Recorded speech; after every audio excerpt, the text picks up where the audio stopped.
হচ্ছে আমাদের রিসর্ট, আজকে আমরা চেক আউট করবো। এই পুলটা মানে অসম্ভব সুন্দর পুল, দারুণ এনজয়, মানে অন্যরকম এনজয়ের নেক্সট লেভেল এনজয়মেন্ট এই। তো যাই হোক, আজকে আমরা চেক আউট করে বেরিয়ে যাব। আর কালকে তো এই পুলের একটা মজা তো নিয়েইছিলাম আমরা। সামনেই হচ্ছে ওটা হচ্ছে বিচ, সমুদ্র। আর এখানে জাস্ট বসে চিল আউট করার জন্য এখান থেকে সুইমিং পুলে ঝাঁপ মারো। এ আকাশ, ঝাঁপ মারবি তো নাকি?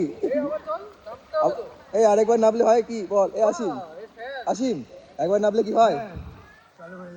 বলছে আরেকবার হয়ে যাক। আগের ব্লগটা যারা দেখেছো তারা বুঝতে পারবে সমুদ্র জলটা অনেকটাই পাড়ের দিকে চলে এসেছিল। তো আজকে দেখি আজকে কিরকম কতটা আসে।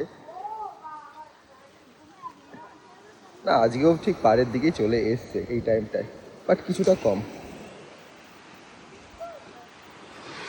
ছুটির দিনগুলোতে এরকম একটা জায়গায় যদি আসা যায় তো আমার মনে হয় ছুটির দিনটা দারুণ কাটবে। আর খুবই সুন্দর একটা এনভায়রনমেন্ট এখানে। আর এখানকার এনভায়রনমেন্ট খুবই ফ্রেন্ডলি, মানে খুবই পোলাইট বিহেভিয়ার এখানে যারা স্টাফ রয়েছে।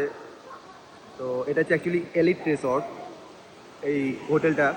তো খুবই ভালো, খুব সুন্দর জায়গা। আর এমনি হসপিটালিটি সব দিক থেকে ওভারঅল। তো এখন সমুদ্রের ভিউ নিচ্ছি আর একটু হাওয়াও খাচ্ছি, আর ওপরে রোদ, একদম সূর্যটা মাথার ওপরে। আর দিনটা বেশ ভালোই গেল। আজকে ইচ্ছা আছে অন্য জায়গায় যাব।